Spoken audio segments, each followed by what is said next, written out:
Many years later, when I saw Victor again, he had his fiancée by his side. I was there with my boyfriend. The whole table was filled with flattery and praise.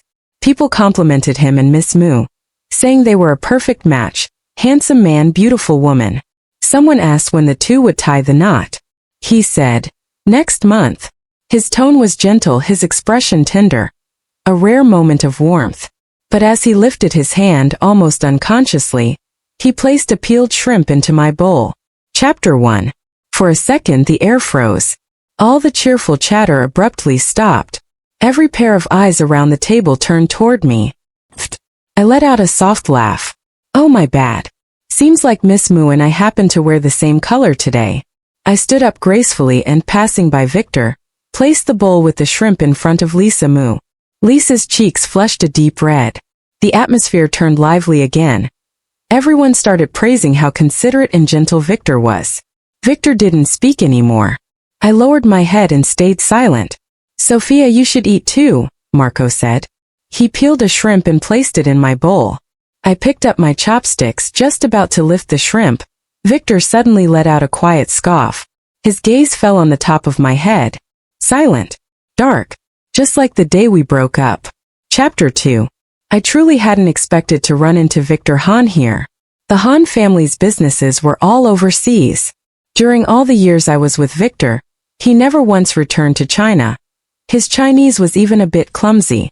Mr. Han and Miss Mu are getting married next month. I wondered if it would be held in China or abroad. Marco lifted his glass of wine. I tried to stop him, but it was too late. Congratulations to the lovely couple. May you have a long and happy marriage. Marco bent slightly, wearing a polite, flattering smile. I couldn't blame him. We needed this investment. But Victor didn't move, nor did he respond. His light brown eyes looked down on us from above, cold and distant. That was just how he was. When he didn't care for someone or something, one icy glance was enough. After that, he'd simply ignore you. Sure enough, he gave Marco and me one indifferent look, then turned his gaze elsewhere, as if we were nothing but air. Marco's hand holding the wineglass stiffened awkwardly. "Oh, it's just an engagement," Lisa said in her sweet voice, breaking the silence. She leaned affectionately against Victor's arm. "Victor's Chinese isn't very good. Maybe he didn't quite get what you meant. Don't take it the wrong way." She picked up her own glass and gently clinked it with Marco's. But before Marco could take a sip, Victor spoke.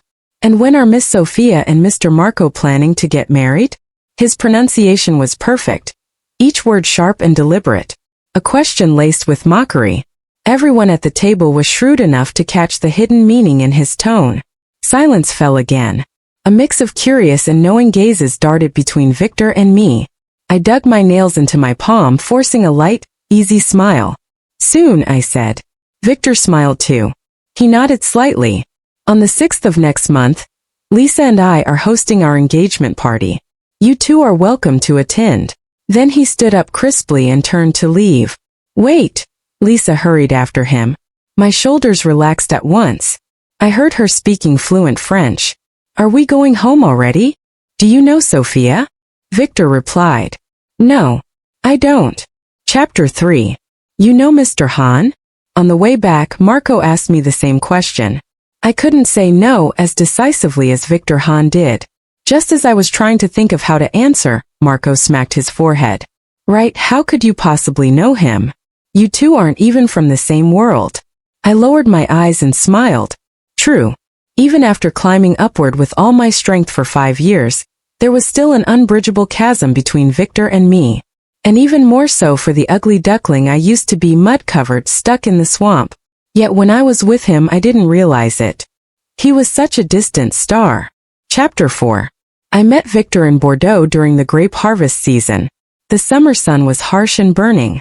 After a full day under it, your skin could peel off. But the pay was good. Half a month of grape picking was enough to cover 2 or 3 months of meals. I noticed Victor because he never tanned. While I roasted all day until I looked like a dark little groundhog, he remained a graceful white swan. I was jealous. "Hey, what sunscreen do you use? Share your secret," I teased. He paused, then asked back, "Are you an exchange student?" His accent was odd. I immediately realized he was a banana person. Yellow on the outside, foreign on the inside. None. I don't use anything, he replied to my question. He couldn't even remember the name of the sunscreen. Not my kind of person, I thought. I was ready to retreat. How did you do it? He asked again. What? Being this dark? How did you do that? He stammered awkwardly. I admire it. I froze for a second, then burst out laughing. He laughed too. Sunlight fell into his light brown eyes, warm and gentle, like the glow of the moon. That was Victor 10 years ago. Young Victor. He wasn't distant or cold. On the contrary, he smiled easily. He liked wearing white t-shirts and chestnut-colored casual pants. He liked studying how to make his skin look healthier. He liked knocking on my apartment door every evening. Poor banana boy. He couldn't afford nice clothes and had no time to go to the beach for sunbathing. He couldn't even rent a studio apartment, so he came to my place to escape the noise of his shared flat. Back then I gave him a label poor. Even poorer than me. I was considerate enough not to expose it. Quietly I helped him save money. Using my network back home, I found him cheap apartments in Paris. I helped him get easy part-time jobs. Every few days I invited him over for homemade Chinese food, to save him a few meals worth of expenses. It took me a long time to realize, those few pieces of clothing he rotated weren't because he had so little, but because he had many identical sets. The noisy housemates he mentioned were actually the servants and security his father had arranged for him. And the vineyard where we picked grapes? That entire estate belonged to him. Chapter 5. Well, at least you've lived in France for so many years, Marco said as he drove. Your language skills alone outshone half the people at that table today. He squeezed my hand. This time it'll go fine, he reassured me. The Han family's always been mysterious. If their heir's a little eccentric, that's normal. Don't take it personally. I curved my lips slightly. Victor had never really tried to hide anything from me. It was just that at the beginning there was a language barrier between us. His Chinese was broken and my French was halting. My world was small school, part-time jobs, my little apartment. There weren't many chances for me to notice how different he was. But once we started dating, the clues came trickling in like an unseen stream. The tiny, unremarkable objects he carried. The restaurants he chose for our dates. The occasional careless way he spoke. Oh, maybe I had misunderstood. My boyfriend apparently was a rich guy. But that wasn't such a big deal. My father was rich too. A rich man with a heart of stone. After the college entrance exams, my mother sent me to France, determined to prove she could live just fine without him. Because the other woman's daughter had gone abroad to study, I couldn't live worse than her. At least not look worse. Clearly, even back then I understood that people were different. But I didn't yet realize, rich people and rich people are different too. I truly discovered Victor's identity a year after we met. He'd whined and coaxed and pestered me to give up my grape-picking job, inviting me instead to his 20th birthday party. He said he wanted to introduce me to his friends. I didn't really want to go. He was a white-core kind of person, foreign through and through. His friends would only be whiter. Different race, few shared words, and I'd have to spend the whole evening smiling in a foreign language. But the birthday boy insisted. He even prepared the dress himself. When my summer job ended, I went home to change and do my makeup, muttering under my breath, "It's just a birthday, not an engagement party. Why the gown?" Even the jewelries matched. I threw on a trench coat and hurried out. By the time I arrived, the sky had already darkened. The address seemed wrong. The 5th arrondissement by the Seine, a century-old chateau. If I remembered right, its gates were usually closed to the public. But my phone was dead. I wandered in circles for a while as the night grew deeper. Finally, I stepped forward cautiously. The two men at the gate recognized me at once. "Sophia," I nodded. The great doors opened, and it felt as if I had stepped into Eden. The air shimmered with perfume and silk, a world of glittering elegance. People turned to look. Some faces I recognized from films, others from political magazines. Instinctively, I took a step back. Then I saw Victor. For the first time, I saw the Victor who appeared before others. Sitting lazily on an outdoor sofa surrounded by people, eyes downcast, glancing impatiently at his watch. But when he looked up and saw me, His eyes lit up instantly. He snapped his fingers, rose to his feet, and his smile bloomed, like a gardenia bursting open on a midsummer night. As he reached me, boom, fireworks blossomed in the sky. He took my hand, bent down and kissed the back of it. His voice was melodic, like a mermaid whispering a spell.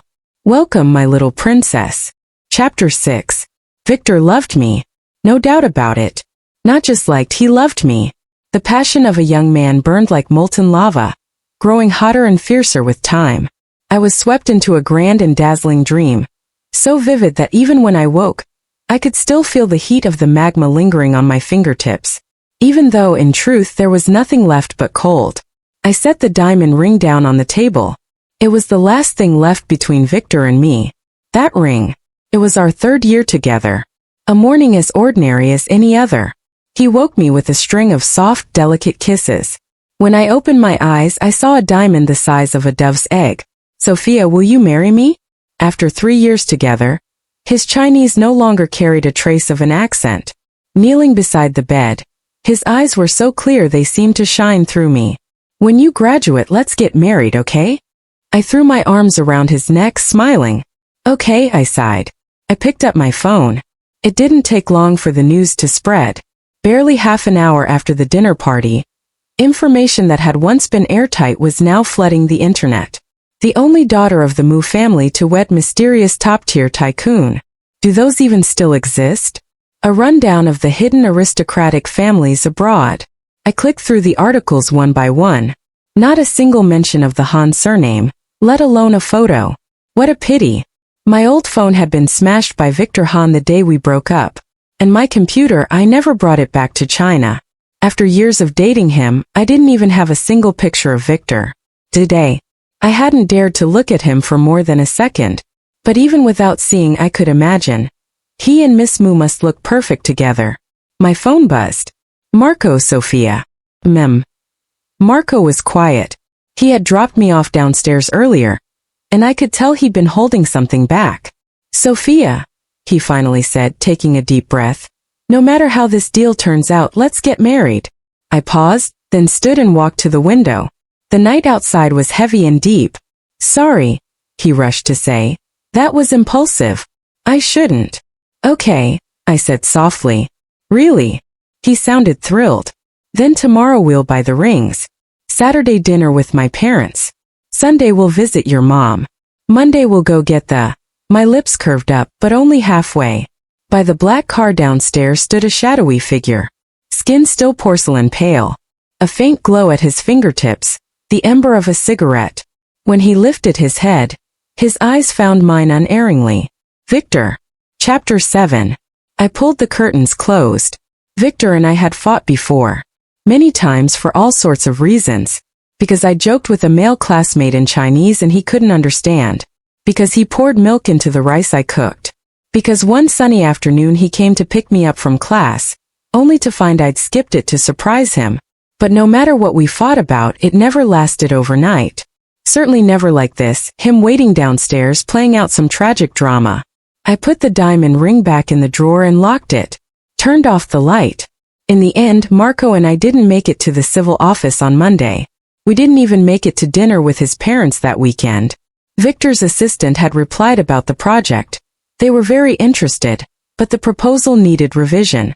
And so the company plunged into non-stop overdrive again. As the founders, Marco and I worked day and night along with the rest. I didn't think Victor was using personal feelings for revenge. If he said the project looked promising, it was promising. If he said the proposal needed revision, it did have flaws. It wasn't out of spite for that night I left him waiting. By the time we produced the final version, the one everyone in the company approved unanimously, half a month had passed. And the next day was Victor and Lisa's engagement party. Chapter 8. I hesitated for a long time, wondering whether I should tell Marco about my past with Victor. Marco was a steady man. After breaking up with Victor, I returned home. My very first job was where I met Marco. He worked in tech, I worked in design. We collaborated for 3 years before deciding to start our own company. Unlike the romantic whirlwind with Victor, there was nothing particularly memorable or cinematic between Marco and me. We got together after closing our first big deal, celebrating with too much wine at the victory dinner. On the way home, Marco suddenly said, "We get along pretty well. Want to give it a try?" And honestly, there was no reason not to. I nodded. Our bond deepened later.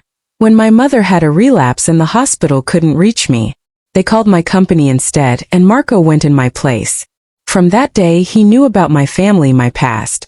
Talks of marriage came later, because of that one line I blurted out at dinner. Soon. Before that, we weren't even at the point of discussing marriage. But hearing me say it, he must have taken it as a promise. That same night, he proposed over the phone. Marco had always been careful with love. Steady, cautious, deliberate. Just like the man himself. Forget it. He'd still need to negotiate directly with the Han Corporation for the project. Knowing about my old relationship would only mess with his focus.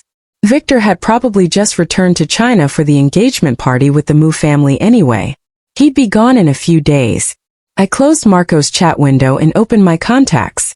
Scrolling down, I found a hand-drawn gardenia flower as the profile picture. The name in capital letters. XU. That was Victor's WeChat account. Chapter 9. Victor didn't just have a WeChat account. He also had QQ and even Weibo. Every account had only one contact, me. Oh, and he had a Taobao account too. For a while, he was obsessed with clearing out my shopping cart, ordering everything and having it shipped by air to surprise me. Childish. But then again, he wasn't the only childish one.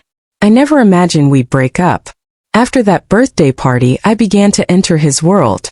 At first, it was just the occasional gathering with a few of his friends. He'd hold my hand the whole time, never letting them pour me a drink or smoke in front of me. He'd introduce me openly. "This is my girlfriend." As his friends all came to know who I was, he began to introduce me to his family. The Han family kept a low profile abroad, but they weren't fading or obscure. Just in Paris alone, there were several branches of relatives near and distant. Most of the younger generation were women. He never hid his affection even in front of them. Pouring me wine, cutting my steak, peeling shrimp for me. Caring for me meticulously, tenderly. I still remember one girl staring wide-eyed at me. Her name was Annie, Victor's cousin. When Victor stepped away for a moment, she leaned over like she'd seen a ghost. "Oh my God, how did you do it?" she whispered. Everyone knew I was Victor's favorite. He stayed in Paris for me. Lived in a cramped 30-square-meter apartment for me. For me, the once proud, aloof young master turned into a gentle, elegant gentleman. I drowned in that tenderness year after year. Back then I didn't realize, even tenderness can be a weapon. A blade of gentleness, every cut fatal. Chapter 10. The first thing to be cut away was my apartment in Paris. It was small, yes, but perfectly located, reasonably priced, and owned by a kind elderly couple I adored. I loved that place. The year Victor graduated, he began taking over his family's business. Traffic in and out of central Paris during rush hour was unbearable, and commuting became inconvenient. So I moved into his villa in the suburbs. Then came the next cut, the part-time jobs. Victor had long been unhappy about how my side jobs ate into our time together. He didn't say much when he saw I insisted, but as he grew busier, I had to make compromises. Otherwise, we'd be living under the same roof without ever seeing each other. And then what was cut next was something I can only call myself. I started spending Victor's money. My mother had sent me to France, scraping together enough for only the first year's tuition and living expenses. Once I stopped working, I had no income, and there were more and more things that required money. Victor started working, suits, formal events, business dinners. The world he moved in was no longer that of a carefree student. I couldn't keep showing up with ponytails, hoodies, and sneakers.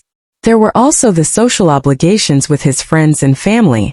Each expense on its own wasn't something I could cover just by saying, "I don't want your bank card." Of course, no one says it's wrong to spend a boyfriend's money. And besides, those expenses were all for him in one way or another. When I reported large purchases to him, Victor would often frown and say, "Sophia, what's mine is yours. Why are you treating me like a stranger?" Then he'd kiss me, again and again until I gave in, breathless and laughing. That subtle discomfort I felt, the one I couldn't quite name, was smoothed over so easily. The truth was I didn't have time to dwell on it. Even without part-time jobs, I was busier than ever. Busy learning languages. busy learning to ride horses to ski, busy studying luxury brands, independent designers, even the histories and cultures of Europe. Those golden sons and daughters of Europe, born and raised to shine, spoke French, English, German, Spanish, Italian fluent in 5 languages effortlessly. I didn't want to be the girl standing awkwardly at a party, lost when someone switched tongues. I didn't want to be the only one who needed Victor to teach me from scratch whenever we went skiing or riding. I wanted to grow closer to his sisters and cousins, at least understand what they were laughing about. I knew deep down that this was the distance between Victor and me. But when you're young, you don't always see the cliffs ahead. You just keep climbing recklessly, desperately. Victor loved me so much. And I liked him too. Liked him very, very much. So why not try? Give it everything, climb to the treetops, scale the mountains, get closer, closer still. Reach out your hand, maybe just maybe you'll touch the stars. Chapter 11. During that time, Victor clung to me more and more. If he came home and didn't see me, he'd search every floor until he found me. He brought back jewelry from auctions as if they cost nothing at all. And in bed he'd whisper, "I love you," over and over again. Looking back now, I think Victor understood me better than I understood myself.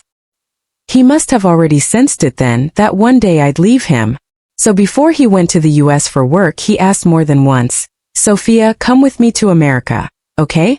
I've already found a school for you. Same major, or you can change if you want." I didn't notice anything strange. "You're silly," I laughed, wrapping my arms around his neck. "In just half a year, I'll finish my master's. Why would I start over in the US? Don't worry," I said, kissing him hard. "Once I graduate, I'll come to America to find you." I promised him my future so easily. But what happened later had nothing to do with whether I agreed to go or not. Because sometimes the girl who keeps climbing toward the stars, burning with all her courage, suddenly stops, looks down, sees herself. And what made her stop was something painfully cliché. Victor's mother. Chapter 12. To be fair, Victor's family were all genuinely kind people. His sisters and cousins were impeccably well-mannered. Never once did they say anything inappropriate in front of me nor show any hint of disdain. Even Annie, the most outgoing of them all, would only occasionally sigh for no reason and nudge me, saying, "Sophia, you're so sweet. I really like you." Then Victor would tug her by the ear and say, "Go away. That's my spot." So when Victor's mother reached out one day, saying she was coming to Paris on a business trip and wanted to have dinner with me, it was only natural that my mind leapt to the classic scene, something like, "Here's X million euros. Leave my son." On impulse, I didn't tell Victor about the invitation. I wanted to see for myself what his mother really thought of me. I booked the restaurant 3 months in advance, practiced my dining etiquette over and over again, afraid of embarrassing myself. None of it mattered. Victor's mother sent a car to pick me up directly, and hosted me at the Han family's Paris residence. Dinner was an authentic Shanghainese meal. The entire atmosphere was warm and gracious. Victor's mother was beautiful, the kind of beauty that's carved into the bone, elegant and serene. She was also very talkative. Her Chinese was much better than Victor's had been when I first met him, with a soft Shanghai accent. She told me she'd never been to Shanghai herself, but her mother was from there. Victor's grandmother, she said, was French, which was why Victor chose to study business in Paris. She smiled as she spoke. Victor inherited his grandmother's lovely eye color and high nose bridge. Then she turned to me and said, "You're very beautiful too. Last year Victor spent 30 million in Geneva on a diamond ring for you, didn't he?" Her tone was sincere. "It suits you perfectly." I froze for a moment. I couldn't tell if she was emphasizing the price of the ring or genuinely complimenting me. At her age, in her position, hiding her true emotions from a young woman like me was far too easy. When the blonde butler came to escort me out, he asked casually in Italian, "Madam, is this the young master's girlfriend?" Victor's mother also replied in Italian, "Girlfriend," she smiled. "Oh, forget it. As long as the kids are having fun, that's what matters." Chapter 13. I politely declined the butler's offer to drive me back, saying I wanted to take a walk after dinner. I followed the Seine, walking aimlessly along the water. Whether Victor's mother meant it or not, I understood it perfectly then. All those grand introductions, this is my girlfriend, the extravagant diamond ring, the public affection. To them, it was no different from Victor naming a pet cat or buying it a fancy toy. As long as he's having fun, that's what matters. And suddenly, I understood Annie's occasional sighs. Sophia, you're so sweet. I really like you. But it's such a pity, you'll never be my sister-in-law. I sat by the river for hours lost in thought. Honestly, none of this surprised me. I had already written these obstacles into the script of my life. I never expected the Han family to accept me easily. That was fine. A girl fueled by stubborn courage only needs a few hours to recover. I was still young, only 22. I still had time, plenty of time to climb higher. To prove to them that Victor and I were more than just a passing game. But perhaps fate had its own sense of irony. That same night, I received a call from China. From a hospital. After divorcing my father, my mother had developed depression. She'd been diligent with her medication, and her condition had remained stable for years. I hadn't returned home much, but we often video called. At least until recently. In the past 6 months, most of my time had gone to Victor. That night, I took the first flight home. The hospital told me her depression had worsened into an anxiety disorder. She'd been demanding to see her daughter, attempting suicide several times. I didn't even go home first. I went straight to the hospital. It was 2 in the morning when I arrived. The ward was loud with shouting. Get out! All of you get out! Where's my Sophia? What have you done with my Sophia? I rushed in calling, Mom! She froze when she saw me. I stepped closer, reaching for her hand. But she suddenly raised her arm and slapped me hard across the face. Whore! She screamed. Chapter 14. I still remember it was early summer. Paris was still cool, but Zhangcheng was already humid and sticky. I hadn't even changed clothes. The back of my dress was soaked through with sweat. That slap silenced the entire hospital room. My mother tried to hit me again, screaming, Shameless whore! Let me go, don't hold me back. The doctor had to give her a sedative before she finally quieted down. For a long moment I just stood there in shock, trying to confirm, yes, the woman in front of me was really my mother. I stumbled into the bathroom. In the cracked mirror, I saw my reflection, and a cold chill crawled up my spine, riding the trail of sweat down my back all the way to my scalp. 5 years. Had it only been 5 years? Was this really me? The perfect curls, the polished makeup, the expensive clothes, the handbag worth more than most people's yearly salary.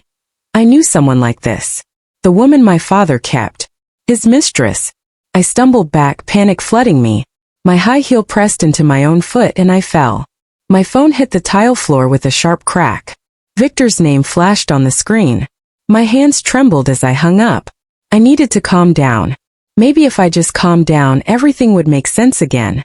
I sat in the corner of the bathroom, ignoring Victor's incoming messages, mindlessly scrolling through my phone, trying to find somewhere to release the chaos in my head. But all I saw were contacts, friends, and chats, each one connected to Victor in some way. Eventually, I opened my email and there it was, a message from my thesis advisor. The tone was stern. Miss Sophia, this is your final warning. If I do not receive your revised thesis by next Wednesday, your submission will be considered a failure. Please take this seriously. My mind went blank. I had submitted my thesis 3 months ago. I knew it wouldn't pass on the first try. But after Victor's mother arrived, everything had spiraled out of focus. I scrolled further down my inbox. It was overflowing with promotional emails from luxury brands. Mixed between them were several follow-ups from my professor, all ignored. I pulled up my grade reports. The first 2 years excellent, then good, then average. This year barely passing. It felt like that slap had finally woken me up. What had I been doing these past few years? Learning German, Spanish, Italian, horseback riding, skiing. But what about what I was supposed to be learning? What about the goals I once had? When I saw my mother's breakdown earlier, my first thought hadn't been worry for her illness. It had been great.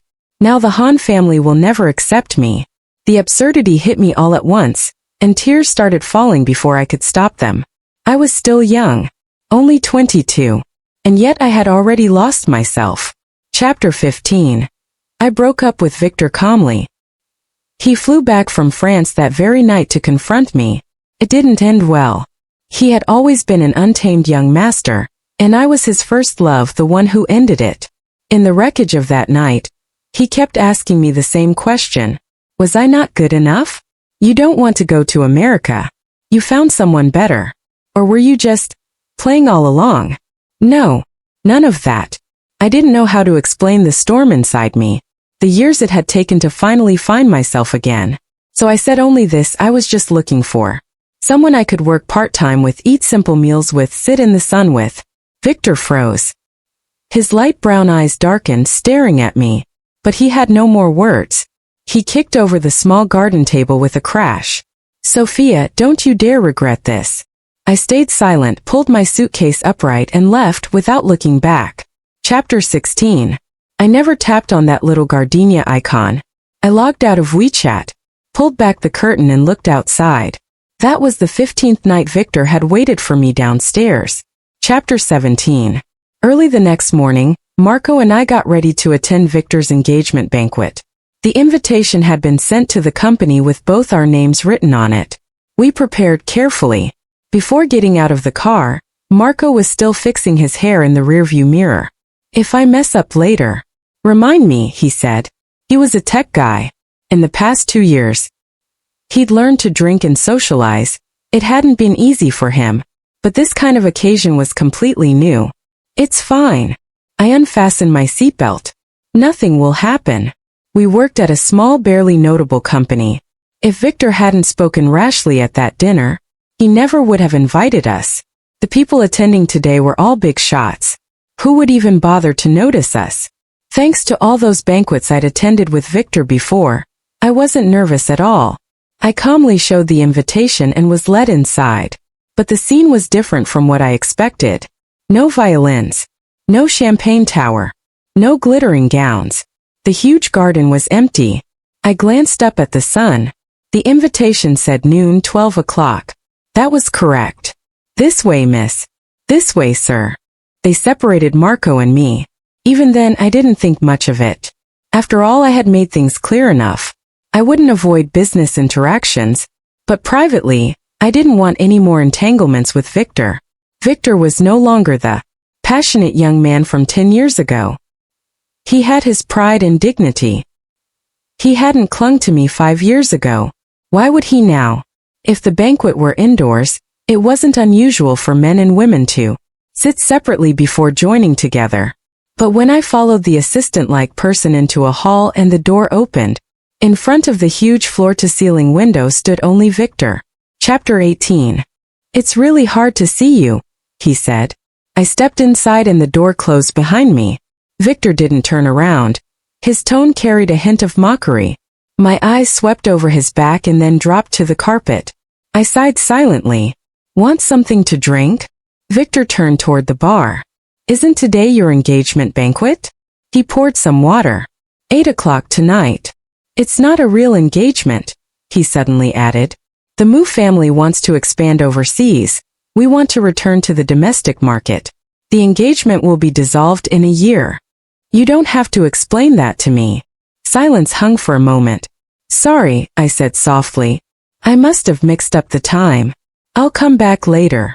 I wrote 12 o'clock on purpose, he admitted so directly. Only then did I look up and meet his eyes.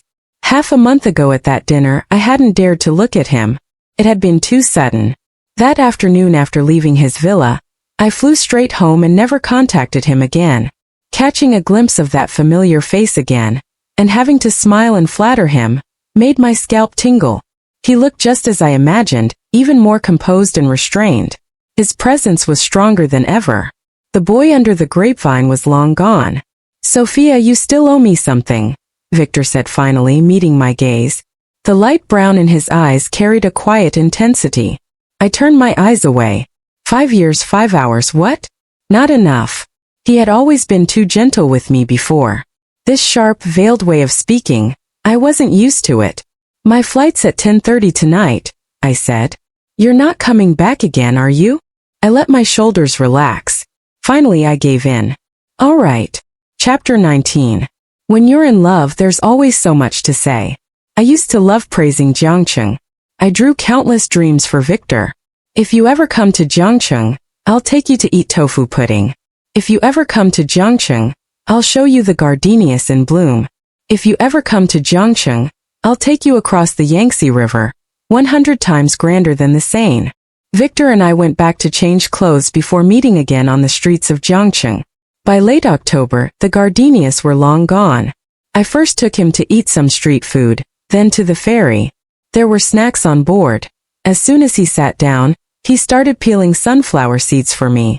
I looked out over the river, pretending not to notice. Then Victor asked softly, "Is he good to you?" My eyelids fluttered slightly. The river was covered in mist.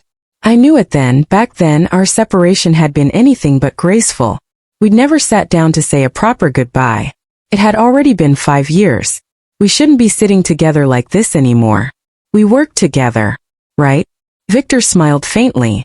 Does he eat with you? Sit in the sun with you? He actually didn't. Marco and I mostly talked about work. We rarely even had time for a meal alone, let alone to sit in the sun together. When the sun began to set, I stood up. Let's go watch it. After the ferry ride, we walked along the riverbank. I pointed out the sights along the way. Time slipped by quickly. What about your school? Victor asked suddenly. You said you'd show me your alma mater. There'll be lots of students this time of day. It'll be noisy. Still want to go. Let's go. So I took him to the school where I'd studied for 9 years. The beef noodles near your house, I never tried them, he said. He still remembered. I brought him there. The night view of the Yangtze, I haven't seen it yet, he said. Mr. Han, it's almost 8 o'clock, I reminded him. Do you have to call me that? Victor's voice turned cold. His gaze fixed sharply on my face. I clenched my jaw and turned my head away. Victor lowered his eyes and fell silent for a while. When he finally spoke again, his voice was hoarse. Let's go. He set down his chopsticks. I followed. You should head back to your hotel, I said. I won't go with you. At least walk me to the street. I nodded. The noodle shop was in a residential area. To reach the main road, we had to pass through a few narrow alleys. The night suddenly grew very quiet. There was the whisper of wind, the soft rustle of fallen leaves. I walked 2 steps ahead of Victor, looking down to see his shadow following close behind. He didn't fall behind, not even once. His gaze seemed to wander somewhere unknown. When we reached the end of the alley, he suddenly stopped. I turned back. The streetlight didn't reach into the alley. I stood in the light. He stood in the dark. We're here, I said. He didn't answer. From the shadows, his eyes reflected the moonlight slowly falling on me. Mr. Han, I reminded him. His gaze shifted slightly. You're not even going to say a proper goodbye? I froze, my hand tightening into a fist. Forget it, this is the last time. I took 2 steps back into the darkness, rose onto my toes. Victor bent down at the same time. His familiar scent enveloped me. Left cheek then right. A kiss on each side. A polite farewell. But before I could step back or even whisper goodbye, his arm circled around my waist. Sophia. Chapter 20. Sophia.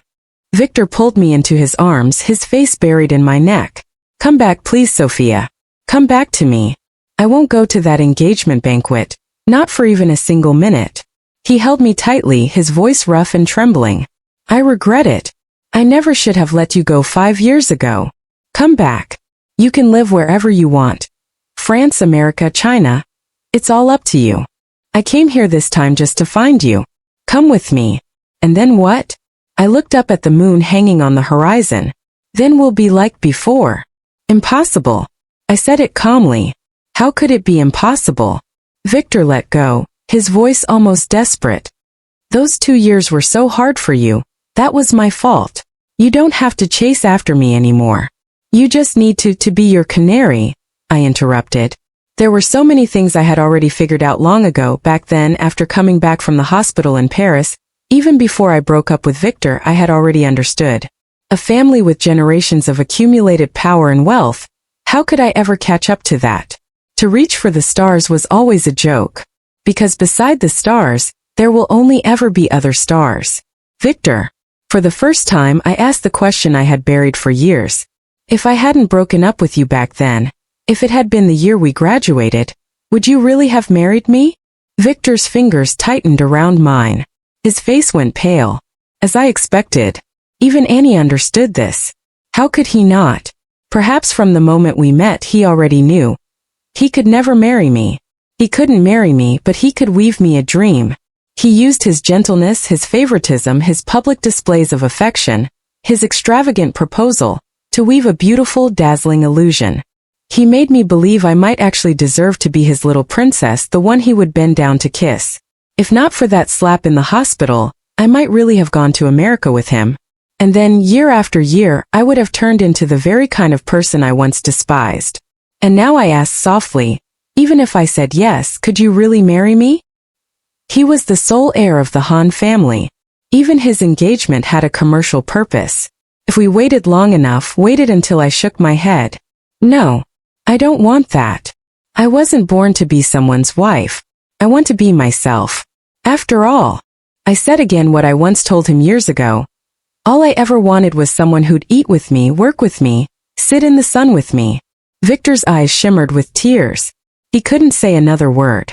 Thank you, I said softly, for letting me go back then. I smiled at him, took the diamond ring out of my bag, and placed it in his hand. And finally gave the farewell that was 5 years late. Goodbye, Victor. Chapter 21. I never went to that engagement banquet. I don't know whether Victor did. News in their circle was always tightly sealed. But 3 days later I received a package. Victor had sent the diamond ring back to me. In the end, our company never collaborated with the Han Corporation. Their representative kindly explained that the Han family's domestic expansion had just begun, and we weren't their top choice. They even recommended a few other potential partners. Marco and I didn't end up together either. That day I'd been taken to see Victor while he'd been politely escorted out of the manor. He wasn't stupid. Considering Victor's reaction at the dinner that day, he must have guessed something. Adult love is often about weighing pros and cons. Half a month later, he said to me, Sophia, I think we're better as partners. 6 months after that, when our project finally stabilized, Marco left the company. We remained friends. We'd still have a meal together sometimes, exchange gossip about the industry, that sort of thing. 2 years later, my company faced its first major crisis. I sold that diamond ring. The company came back to life and doubled, then tripled in size. 3 years later, my assets had already surpassed my father's. Bit by bit, I took back everything that once belonged to my mother and me. My mother's depression and anxiety never returned. She never mistook me for someone else again. And I never lost myself again.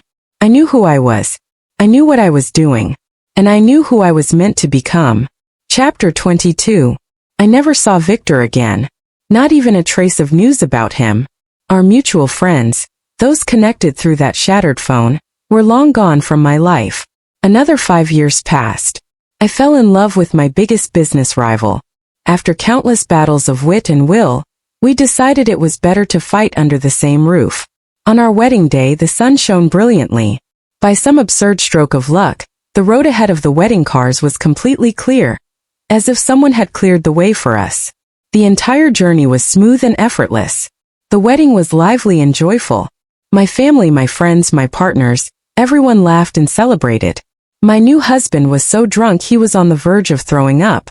But when I jokingly said, "Fine, hurry up and die so I can inherit everything and remarry," he immediately wiped his mouth and declared, "Raise me up, I can still drink." So noisy. When I finally half-dragged him home, we reached the courtyard gate, and there, tied to the iron bars, was a bouquet of gardenias. Pure white. Fragrant. Naturally, I thought of that old profile picture of gardenias. And of that promise, if you ever come to Jiangcheng, I'll show you the gardenias. Why gardenias, Victor? Do you know what you looked like in my eyes? Honey. Be serious. What do I look like then? Like a gardenia. Elegant and beautiful. Why? Because I always remembered that 20-year-old young master whose smile bloomed the instant he saw me. He looked exactly like a midsummer gardenia in full bloom. Even if it was only a dream, it had always been a sweet and fragrant one. I picked up the bouquet. Still smells the same. Just like in my memory. My new husband stumbled over and grabbed my hand. "Wife, let's go home. In this life you always meet two people. One who stays in your heart and one who stays far away.